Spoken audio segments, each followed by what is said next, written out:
The Botanical Garden. This chapter is led or guided, inspired by the Datura Strimonium. Exhibit number 1. A picture of Datura Strimonium from the Living Plant Archive of the Botanical Garden of Meissen. That brings us to exhibit number 2. A scene out of a movie that's called The Serpent and the Rainbow. We see two characters in a medium shot. On one side, there is d'Argent Petro. It's a black man. He has an impressive face. He has very strange teeth. And he's one of the big voodoo kings of Haiti. He's addressing the words to Dr. Allen. And Dr. Allen is a young anthropologist. And he's sent by a pharmaceutical company to Haiti to investigate a drug to create zombies. He's young, handsome, and he's sweating. These are the words of d'Argent Petro. By the way, Dr. Allen, what did you dream about this afternoon? A woman in your arms? The sea at your doorstep? No. You dreamt about me and about the grave. I know, because I was there. And I can be there every time you close your eyes. The pain I cause you in the room upstairs is nothing to the pain I can cause you in your mind. Remember that, Dr. Allen. Now, this film is loosely based on a non-fiction book written by the ethnobotanist Wade Davis. And Davis recounts his experience in Haiti investigating the story of Clairvius Narcisse, who was killed, he was buried, and then revived as a zombie. And this all by drinking a herbal brew containing Datura Strimonium. This leads us to exhibit number 3. Venus and Mars of Botticelli. This painting has been long regarded as a tribute to the conquering power of love. Venus and Mars, they had an adulterous affair. But in the right bottom corner, and if you come a bit closer you can see it, we see a mischievous looking devil, and he's holding a plant. And that plant has been identified as Datura Strimonium. Mars is efficiently demonstrating one of the effects of Datura Strimonium. If you eat it, it gives you the urge to take off your clothes. It makes you also swoon a bit, and it leads to amnesia, forgetfulness. That's probably why Venus forgot that she's actually married to the god Vulcanus. Forgetfulness. In 1995, Jacques Derrida writes a book called Archive Fever. There would not be an archive without the radical finitude, without the possibilities of forgetfulness. But let's go back to the Botanical Garden. And this time, we're in the Botanical Garden of the city of Elea, Congo. The Botanical Garden of Brussels always played a major role in colonial history. There was a very close collaboration between Leopold II and the Botanical Garden of Brussels. And this collaboration actually benefited the both parties. The Botanical Garden got a vast access to exotic plants from Africa, so in particular from Congo, and this made the garden world famous. Now, the scientific research that the botanists of this botanical garden in Brussels were doing on the Congolese plant gave Leopold a scientific justification for his endeavors in Congo. But how does this relation work in a practical manner? Now, the people in Congo, or the people working in Ilea, they would bring plants to the garden, and always in pairs. One of these plants was then sent to Belgium, and one stayed in Congo. The plant in Belgium got classified, which meant that there was a name given to this plant in a Linnaean taxonomy. And this info was then sent back to Congo. So the plants were robbed not only of their individual singularity by forcing them into a classification, but they also lost their African identity. A mirror garden sprang to life, but it's unknown what is left of this garden in Ilea. Exhibit number 6. Seeds are tiny specters, waiting on the sideline of time to make their comeback. Dried or deep frozen, they linger in the grey area of death.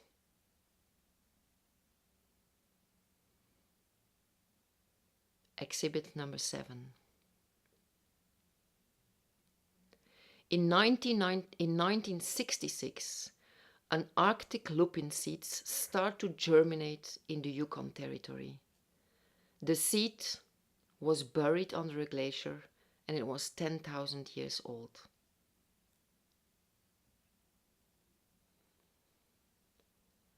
Exhibit number 8.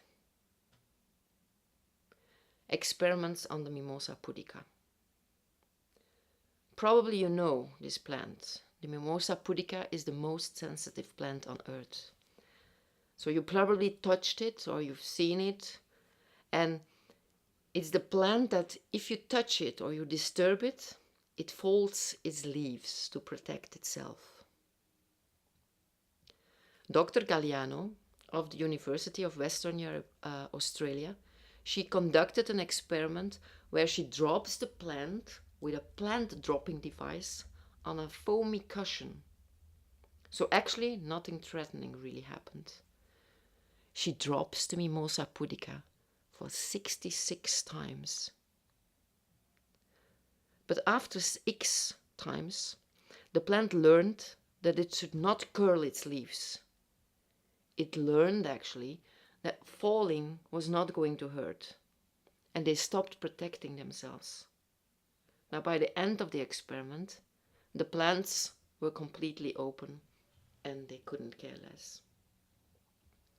This plant is also called the touch me not plant or the shame plant. It's a little step from shame to revenge. Exhibit number 10.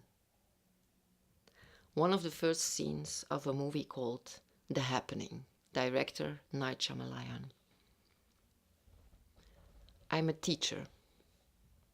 I'm standing in front of a class and my name is Elliot. I teach biology. I ask my class, what would be the reasons that bees have vanished from the earth? Jack? He's a very lazy student. And after a long pause, he answers, an act of nature, and we never fully understand it. Now, The Happening is a movie wherein plants release toxins that makes the humans lose their train of thoughts, and in the end they commit suicide in various cruel ways. Now, the theory for explaining this, for explaining actually The Happening, is developed by a character in the movie.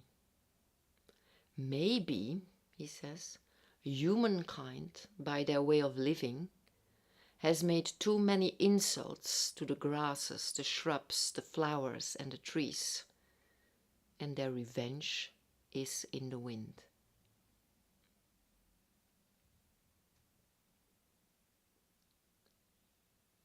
Exhibit number 11. The report of an international commission of inquiry set up by King Leopold II. We are in the year 1904. Following the excesses committed by the Europeans in Africa, Leopold's reputation and his overseas venture were questioned. The king sets up an international commission of inquiry, and one event stands out in their report. The commission visits a little village, and they are all sitting behind a table. A local chief arrives, unannounced, and he brought with him 110 branches. And each of the branch contains the life of one of the villagers murdered by Leopold II and his brutal regime. He lays the branches on the table of the judges, one by one, and he gives them all a name.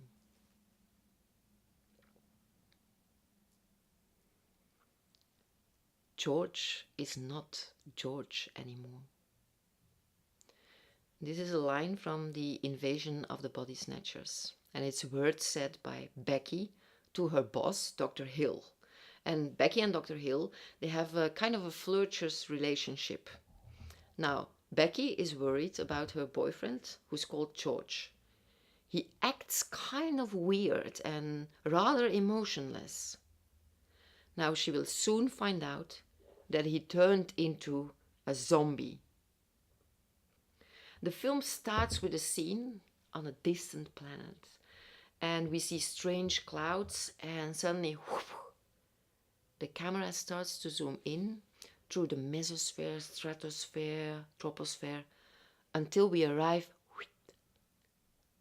at the surface of a leaf of a plant that it produces a kind of a dripping mucus-like fluid.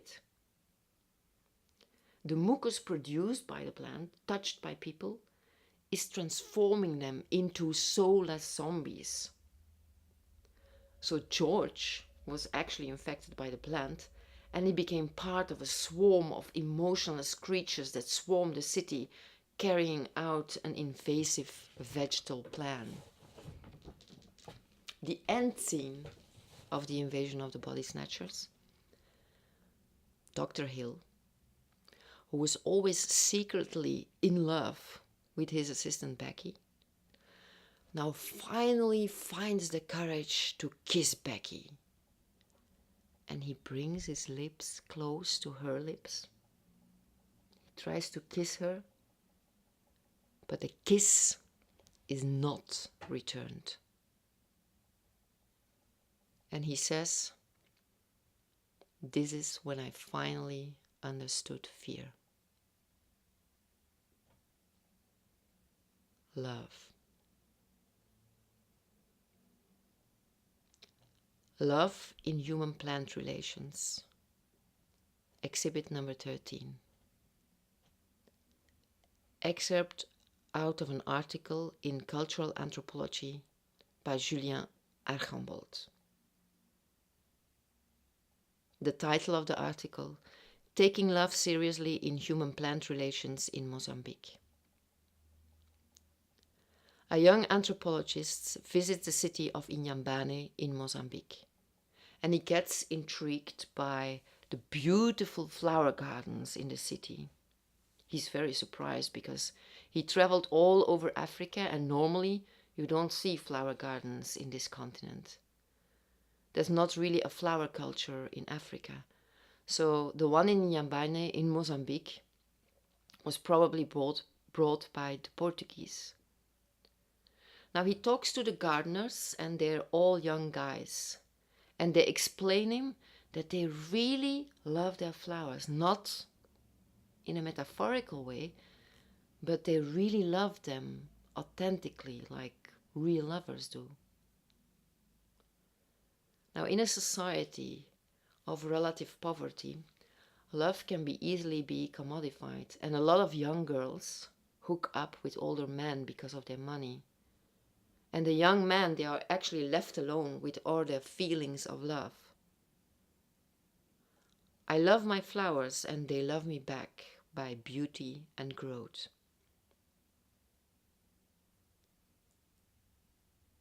Exhibit number 15, a YouTube video. So we see a young girl, we see only the feet actually, of a young girl wearing flip-flops. And she walks on the pavement and her right foot hovers over a flower border and she targets a very beautiful, blooming dandelion. She crushes the dandelion. She puts her other foot on another beautiful blue flower and another, crushed, all crushed. There are thousands of videos like this on YouTube, and if you click a bit further, you easily end up on sites like Pornhub, etc. This particular video has 4.3K views. Exhibit number 16, a specimen of a Plantago minor. The Plantago minor is believed to be one of the first European plants to reach North America. The Native American people still use the common name white man's footprint. The name Plantago in Latin means sole of the foot, and this plant is spread by being crushed, by being stepped on. So the seeds, they stick under the sole of your foot, so the Native Americans could easily trace the trace of the white man. The habitat of the Plantago, it colonizes damaged soils and it makes it very important for soil rehabilitation. Exhibit number 17, a photo of the newspaper De Morgen, 21st of August 2018.